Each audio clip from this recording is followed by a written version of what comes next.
Hello everyone, I am Nitin Sharma और इस video में बात करूंगा मैं एटमॉस्फेयर के बारे में। तो चलो स्टार्ट करते हैं। तो the atmosphere is a mixture of gases surrounding earth held in place of earth gravity.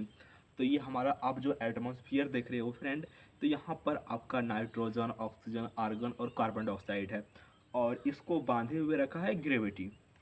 Evolution of the atmosphere. Loss of primordial atmosphere. Initially composed of hydrogen and helium, however, this atmosphere was lost due to excessive solar flares. तो हमारा ये जो अर्थ था पहले इसमें hydrogen और helium था और सोलर फ्लेयर के कारण हाइड्रोजन और हीलियम चले जाता है। Volcanism. The hot interior of earth release gases through volcanic eruption to form a new atmosphere.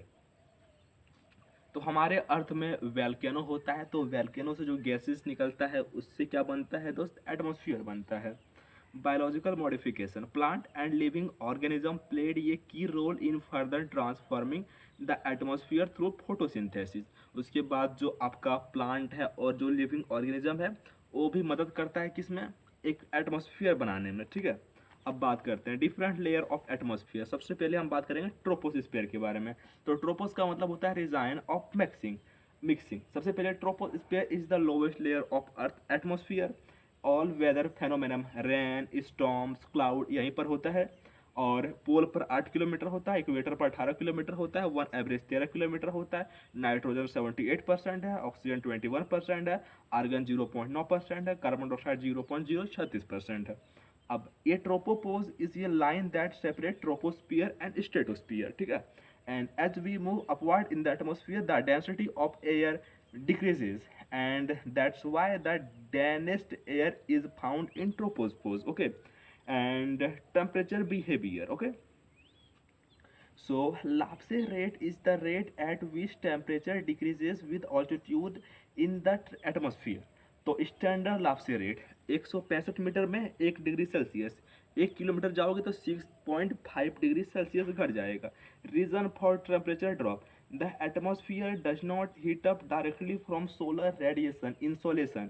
Instead, the Earth's surface absorbs solar energy and then emits a long wave infrared radiation, terrestrial radiation, which warms the lower atmosphere.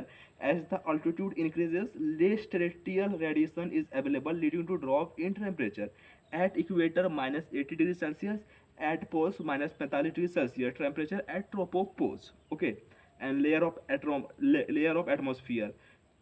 Troposphere, stratosphere, mesosphere, thermosphere and exosphere, ठीक है। अब बात करते हैं effect of insolation. At equator insolation is less here. यहाँ पर जो insolation होता है लेस होता है, बिकॉज क्यों?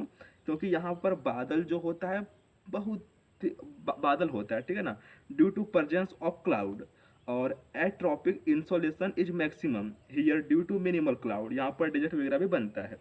अब बात करते हैं factor influencing insolation include transparency of the atmosphere, length of the day, earth tilt and rotation, latitude, altitude, position of earth, surface reflection, albedo.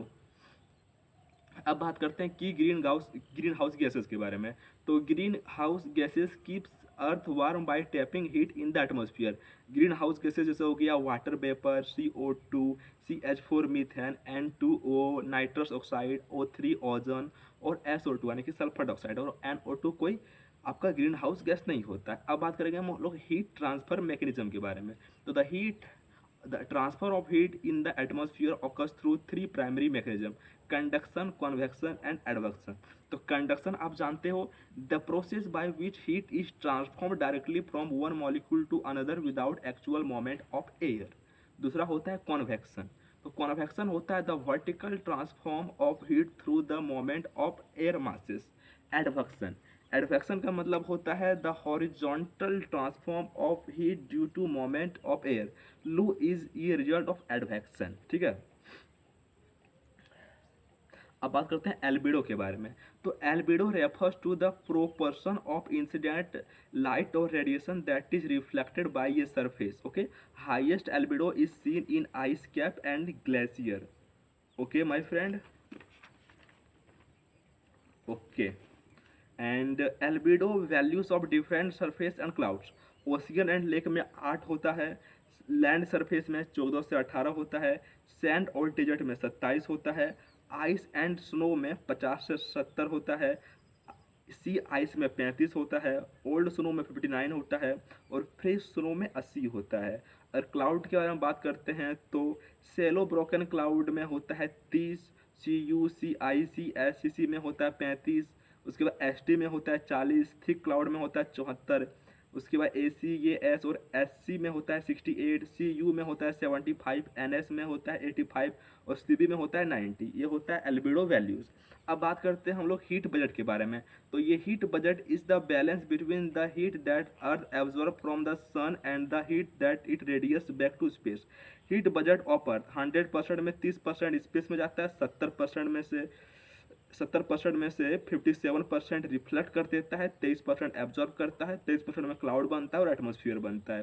Temperature inversion, ये phenomenon where temperature increase with height instead of decreasing. ऐसा क्यों होता है? Favourable condition for temperature inversion, first हो गया long winter night, during long night the earth surface losses heat rapidly through radiation cooling the air near the surface. दूसरा हो गया still air, calm and stable air prevent the mixing of cold surface air with warmer air above maintaining the inversion layer। Third हो गया clear cloudless sky, clear skies enhance heat loss from the surface through terrestrial radiation promoting rapid cooling and inversion formation।